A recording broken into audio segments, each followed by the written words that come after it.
Welcome to the Femme Fatale Files, a podcast where we dive deep into the stories of incredible women who embrace their power, own their stories, and redefine what it means to be a femme fatale in the modern world. I'm your host, Stacie Frazier, portrait and boudoir photographer based in New York City. I've spent my career helping women step into their most confident, authentic selves, and this podcast is an extension of that mission. For me, a femme fatale isn't just a sultry character from a noir film. She's a woman who knows her worth, embraces her imperfections, and unapologetically owns her space in the world. It's about confidence, connection, and courage. And it's something we're building together, one story at a time. Before we dive into today's episode, a quick reminder, if this message resonates with you, please like, subscribe, and share the podcast. Let's spread the word about what it truly means to embrace your inner femme fatale and inspire more women to shine.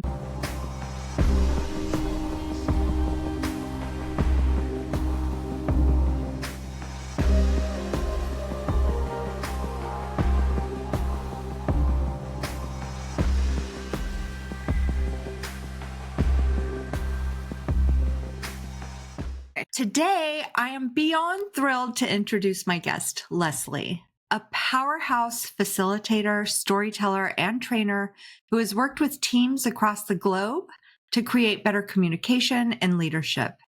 Leslie is the woman organizations like Disney, Adobe, and even the U.S. Military Academy at West Point turn to when they need someone to fix the dysfunction and bring people together.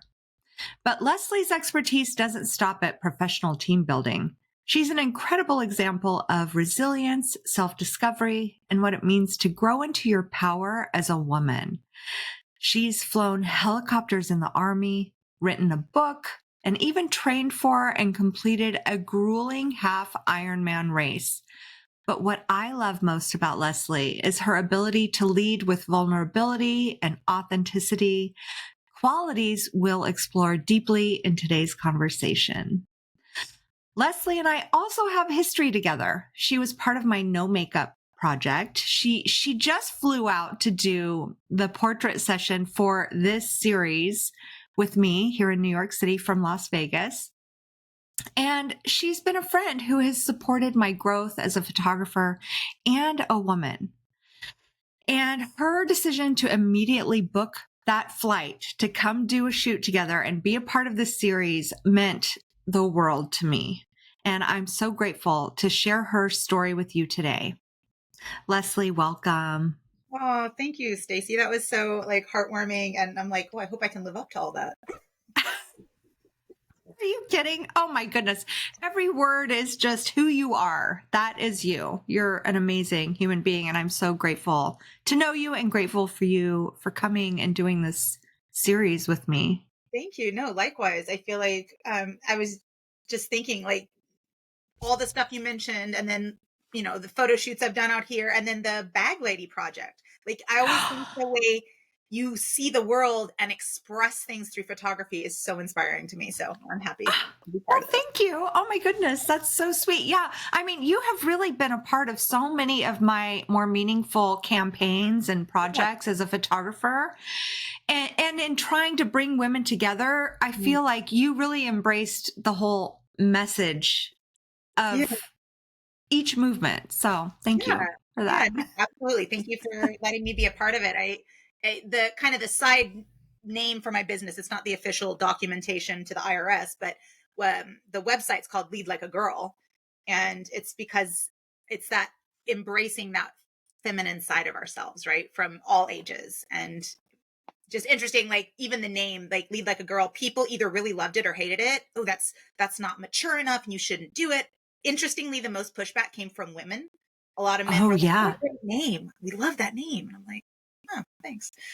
I mean, there's so much bravery in being a girl, right? Yeah. I mean, as a now mom to a 7-year-old, I wish I could tap into some of the things that she still has that the world kind of knocks out of you, as you get older. I look at her, I'm like, you are brave and smart and kind and not afraid to call me when I do something that is out of alignment with what I just said yesterday. And it's pretty cool. Oh my. Yeah. That's got to keep you on your toes. Yes. I mean, talk about authenticity. Nothing makes you feel terrible like a 7-year-old saying, didn't you tell me that we don't do that? Or we don't talk about people that way or whatever. Like, you're just like, oh, yeah, no, I did say that. Thank you for reminding me. Wow, she's the mirror held up to you. We were walking around New York City the other day, and I saw the most amazing statue that I really want to spend some time considering and looking up. It was on a building called the Puck Building, and it looks like this little cherub, and he's looking down at the street below, holding a mirror to everybody walking below him. And I thought, oh, wow. Love That's that. a powerful message that I really want to contemplate some. So it sounds like your daughter is that mirror for you. Yeah, she really is. And it's a thing that I think in my career is why I get called back to places, is because I can be a mirror for people. And I don't know if you know anything about, if you've ever heard of human design. Yes. But there is, 5 types, and one of them is a very small percentage called a reflector, and that's what I am. And so reflectors are basically mirrors for the world. And so I was like, I wonder if that's how I ended up finding my way into facilitation and teams and leadership, was because I have this weird adept natural ability to use stories to reflect back to people the things that they're needing to hear. Not needing to say like for the ego, but for their growth. I mean, I noticed that in you just from our experience, this past experience when you came to New York City, and the conversations we were having, they were so deep and meaningful. And then I don't know if you wrote this while you were on the plane, but you were able to verbalize so beautifully the experience that we had together and how it tapped into so many different areas of your life, that I can totally see you being the reflector. That is an amazing title for you. I did that on the plane because I'm like, I want to capture this while it's still really fresh for me, and I don't want to wait until I'm home and see the photos later, whatever. I'm like, the experience itself was so powerful. I mean, I knew I would love the photos, and even if I didn't, I knew the experience was its own thing. Like, so I was just like, there was something so powerful about just saying, yes, I'm in, buying a ticket, being there like 8 days later. I mean, it was a fast turnaround, and it all felt like it was meant to be. And so I'm like, let's capture this. Yeah. Well, let me just tell everybody. So the way this happened is I thought, I kind of at first when I started the podcast, I thought it would just be women local to New York City. But then I thought that's really neglecting a lot of voices that I would love for my audience to be able to learn from or relate to. And I think what I'm doing with this, the whole Femme Fatale Files thing, the Femme Fatale archetype is somebody very empowering. It's somebody to look up to as a role model to kind of fashion your life around or circumstances around. And I remembered your Lead Like a Girl website. And I was like, oh my God, Leslie, she's perfect for this. And so I reached out to you and I said, normally I do a photo shoot and we put that on the blog, but maybe we could just do the podcast since you're not in New York City. But you were like, hold on, I want to say yes, but give me a few minutes. And you came back and you were like, okay, how's this weekend? I'll come to New York. So my recollection is you were like, if you happen to be in New York, and I was like, I'm going to happen to be in New York. Like, that's going to happen. Like, so yeah, it was great. Yes. Oh my gosh. Yeah. You made it happen so quickly. I was so thrilled. And especially because, I went through a lot of things to get to this moment to where I'm in a new city, starting completely over, and to have somebody that knew me from my past to be here in this new environment for me, it really meant so much. Yeah. So thank you for making that happen. I felt so cared for. Like, I felt like all I have to do is get to the PATH station and meet Stacie. And then like, you just like guided us through the city, and like, I didn't have to think. I just showed up, and that was awesome. It was so great. It was so fun, but we did have to navigate together for a minute because one of the trains was not working. So, but then we got to see more of New York City. Oh my God. It was so fun. So fun. Okay. So So I want to really just kick this off with how we kicked off the questionnaire Yeah. on the blog post with your photos. Yeah. And that is, how do you define a femme fatale in today's world? I've been giving this so much thought. I think from the minute you sent me the first message until now, and I told you I immediately like go to Google. I'm like, what is the like definition of a femme fatale? And it was like a woman who puts a man in distress. And I was like, at first, it kind of had me recoil a little bit, like, oh God, I don't know, is that me? What? And so I'm like, okay, what kind of distress might I actually put people in, men particularly? And especially because I was in the military, dating people, working in male dominated fields. And I think what I've come up with is like, for me as a reflector, especially, is like, I put men in distress when I tell the truth. It's like, I think that's the femme fatale, right? It's the truth teller, even if the truth isn't pretty, the authentic truth. Not opinions, not like this is what I'm talking like capital T from wisdom truth that aren't always easy to hear. And that to me This is is, a real femme fatale. I cannot believe you're saying this because Brigitte, I think she was the last one that I interviewed. She said a femme fatale is the storm. I don't know. She's like the bearer of truth. She brings the truth, but it's a storm that people sometimes can't really handle hearing, Yeah. So you're saying the same thing. It's somebody who tells the truth. And I think it's somebody who's authentic to who they are. It's somebody who doesn't go along with the crowd. They're standing in their own truth. And that is scary to people. Yes. Yeah. Because it makes us aware that we might be going along with the crowd. And when other people are brave and stand their ground, it makes us look at our own lives and go, am I doing that? Or am I living the life I want to be living? Or am I living the life someone wrote for me with societal norms and what my parents taught me? Like, do I need to break out of a mold and be more like that person, but not a carbon copy of that person, but like being myself? I hope that it makes people question that. I worry that people that don't have that strong sense of self, though, are just going to follow what they see others doing. And oh my gosh. So did you see the movie Wicked? I have not, but I read the book and I've seen the play. So I know the storyline. I saw it last night. And I was thinking, now everything I see it through the lens of the femme fatale. And I'm thinking, which character would be the femme fatale? And it was, what is her name? Elphaba? Elphaba. It's her, the Wicked Witch. I think she's the femme fatale of the story because she stands true to her convictions, where everybody else they're shunning her because she's different, for one, but also they're silenced. By like speaking against the way things are, you lose your place in the group. And she's, for better or worse, been different her whole life. So she's like, well, I don't care about the group. I'm going to speak for what's right. And that's hard to do when you have the safety of the group. Yeah, she's challenging the status quo. And it made me think, all these years, Glinda has been the good witch. But what was good about her other than her being sweet and pretty? That's not enough. She had no moral convictions when it came down to it,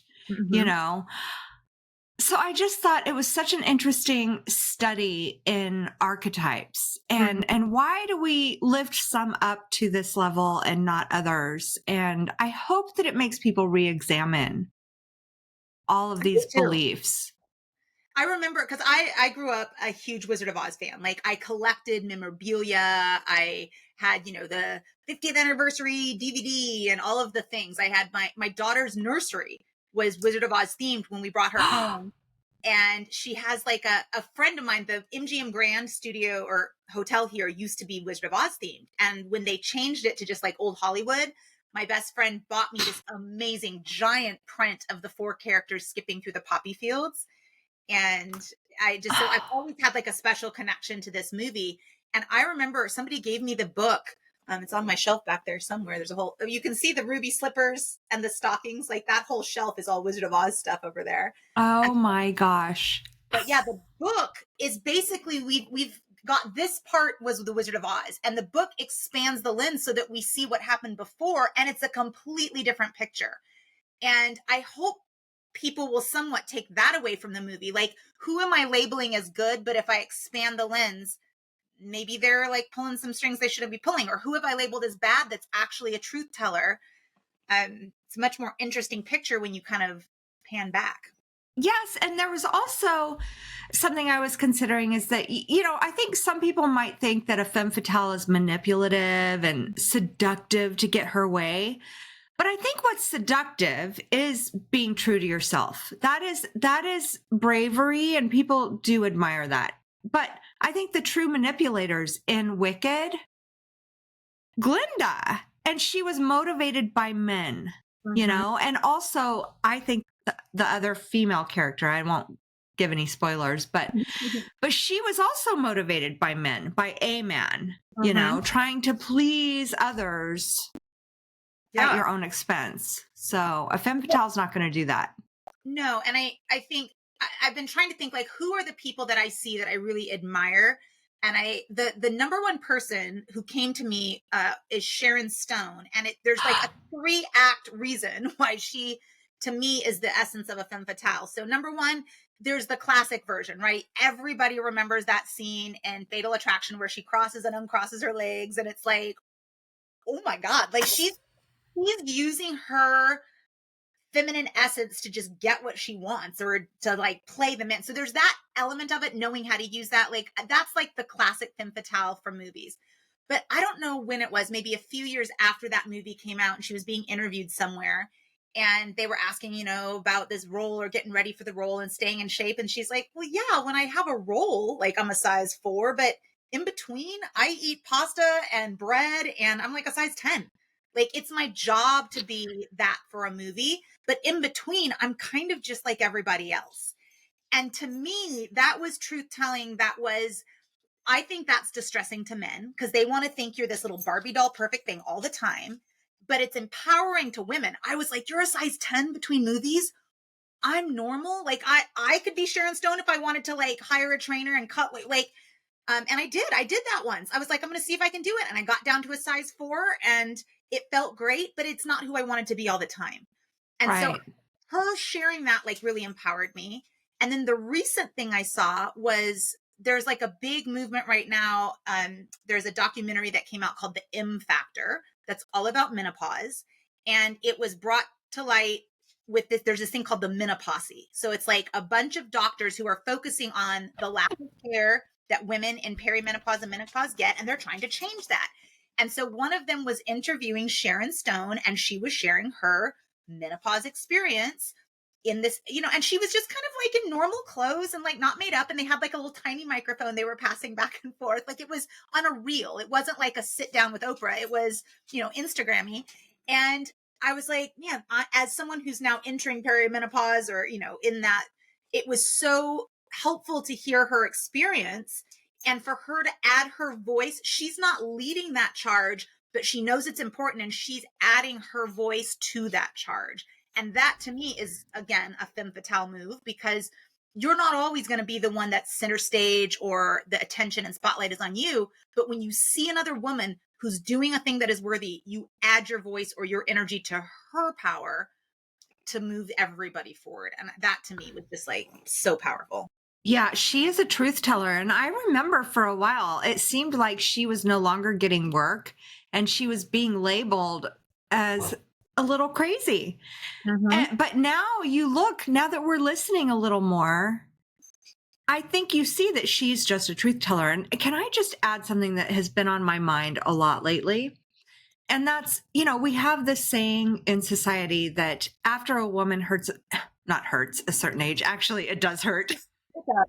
When she hits a certain age, it hurts. But usually it's around 50. She becomes invisible. That's the saying in society. That's what we're all saying. Women are saying this. Everyone's saying it. I don't think it's that. I think we need to change it to, no, we're being ignored. We are being actively ignored. We are not causing ourselves to become invisible. It's not something we are doing. It's what society is putting on us. They are ignoring us, and that's wrong. So maybe by us starting to listen to each other like Sharon Stone and seeing that she was not crazy, she's just a truth teller. Maybe there's something beautiful for all of us.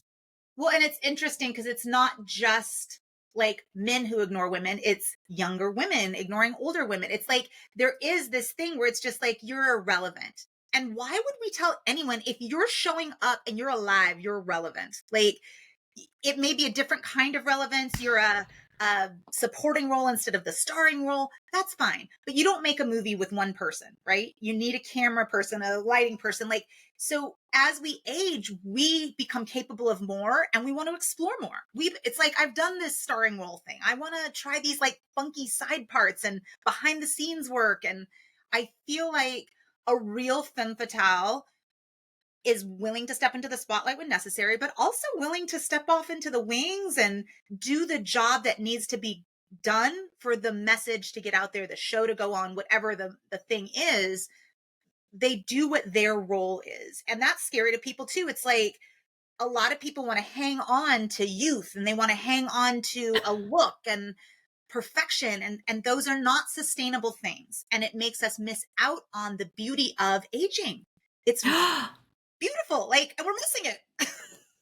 But I don't think anybody ever talks about, okay, yes, our bodies change, our hair changes, our skin changes, we get wrinkles, our shape shifts, all of these things. But there's something that's kind of fun discovering who you are turning into and like realizing what is my actual sense of style and how do I bring that into this new version of me? Like, it's fun. It's an adventure. Well, and I think to me, like that was one of the things, like the greatest gifts of doing the session with you was I kind of knew who I was up until like, I would say the pandemic.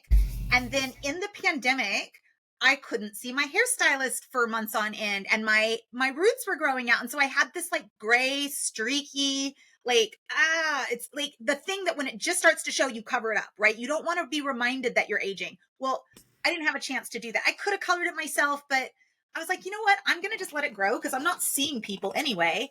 And so I let it grow. And after a certain stage, it got long. I'm like, it's kind of pretty. Like I actually have like natural highlights going on. And what if I grew it out? And so as I started like letting go of this past version with the, the dark hair and the highlights and all that, and this new thing growing in, I kept hearing this like voice or something inside of me saying like, it would be a shame to die and not know who you really are. And that letting my hair go gray was part of that. And so I did. And as I got back to my stylist, she's like, this is actually really pretty. And if you use some purple shampoo to keep it from, I'm like, oh, there's a thing. Like I got to discover the magic of purple shampoo, which as a brunette, I never knew existed. And so it started shifting and it became cool. Like I loved it. I loved it more than what I was doing previously. I loved it more than the fake version I was trying to hold up as, look at me, I'm still young. Oh my God, that makes me want to cry. It's really growing into who you've always been on this trajectory to become. And it's beautiful. And nobody talks about that. No. And so that like it started with the hair and everybody, I think in the pandemic, we all wore sweatpants a little bit too much and maybe we never quite came out of it. So coming to see you, I was like, you'd said pick an outfit or two that you feel really empowered in. And I immediately had one in mind. I'm like, well, I'm going to pull this out, but I bought this 10 pounds ago. Like, is this going to still look as good? And I tried it on and I was like, I still like it. And I had this dress that I had just bought that I loved. And then I threw in a couple other outfits that felt like essentially me, but were easy to pack. And I was just like, in case we have extra time. And as we, did the shoot, we had time for all of it. I was like, I just feel like I don't have a style. And you're like, girl, you have a clear style. And I kind of looked at those outfits and I thought, well, yeah, this is like really, if I could only pick 4 outfits out of my closet, this would have been them. This is my style. What do I need to let go of? That's like the old me or who I think I should be, that I'm holding on to these clothes that don't fit anymore because I've gained a few pounds, or just not my style anymore. It's okay for your style to change. And Yeah. you reflecting back to me that it was a style, that these outfits did speak to who I was, really helped me embrace it in a way that I never would have without you. Yeah. It really helps to have somebody articulate what they're seeing on Mhm. us. Like, yes, we are strong women. We know what we like, but to make it even stronger, sometimes you need someone to reflect it back to you a little bit. And that's what I love about what I do. You know, we get to discuss all of it. Yeah. And I think that's why when you made the, you were like, well, if you happen to be in New York, we could do a photo shoot to go with the podcast. And I said to Logan, my partner, I was just like, I need to do this. Like, I remember the first time I did a photo shoot with Stacie, and like the confidence it gave me was like immeasurable. And I've lost that. Like, and it's not like anything I did wrong, or it's not about, it's little incremental things. You gain a pound or two here, the hair changes, your style changes, you have a 7-year-old, like, all the things, they just added up. And over time things fade, and it's like I needed that touch up, and I knew that something would shift if I said yes. And so I was just like, let's do it. Like, I knew I needed it, but I didn't know how much I needed it until I was there doing it. So what shifted? I mean, like I said, I feel like I've been living in sweatpants, and it was, pandemic, parenthood, aging, perimenopause, all the things. But since getting back, like, those 4 outfits, I have made a reason to wear them. Like, I pulled things out of my closet that I'm like, what really is my style? And I've just, instead of just throwing on another pair of sweatpants, or, not doing my hair, like I've taken time to curl my hair more since I got back from like that trip to New York than I did in probably 2 years after the pandemic. Like, and even getting the haircut to come see you, I knew I had kind of let my self-care kind of take a back seat, because I'm always, the household manager for everybody else, and making sure my daughter's hair is cut and her needs are met. But I looked at the calendar, and, I came out to see you like mid-November, and I had not had a haircut since the previous December. The previous calendar year was my last real haircut. Once in August, I kind of trimmed some ends myself, which was a disaster. But I went, and I felt so good taking care of myself. I'm like, I think what shifted for me was I used to go because I colored it. And so I had to go every 6 to 8 weeks. Well, now that I don't color it, it's more like, well, how often do I need a haircut? And so I'm having to relearn what's the right amount. And maybe I don't need to go just when I need a cut. Maybe I should go once a quarter, just get that nice scalp massage, have her blow it out. And that's okay. Like, so I'm re-establishing what my routines are, and I'm not letting society be the driver. Like, oh, your roots are showing you must go. What do I need to feel good and taken care of? I've also had a realization with my hair recently. So I was dyeing it with permanent color, and it was making it redder and redder and redder, because when it would fade, it would get really brassy. And I've always had a little bit of red in my hair, but it was too much. Like, I want to start over and get back to kind of natural. And so I have been doing a gloss, which is not gray covering, it's gray blending. Mm-hmm. So it'll fade out pretty quick, and you can probably see some of them, but it just kind of adds like dimension and sparkle. And I can do that myself right now until I figure my life out. Yeah. Do you know what the weird thing is? I get more compliments on the color of my hair now than I ever did when I paid to get it done. And this is the crazy thing, from people my age, from older people, kids, like the middle schoolers where my daughter goes to school are like, dude, your hair is sweet. And I'm like, the 13-year-old, like, Yes. Oh my God, that's amazing. So let's talk about the young people again, because yeah. young women, especially, because you had mentioned something about them that sometimes it's not all coming from men, the negativity that we're hearing as we age. Mm-hmm. And there's a question, I usually save it till later, but it's okay. Well, if they were to listen to us, the younger generations, what lessons do you think they most need to hear Lessons from our generation or your generation?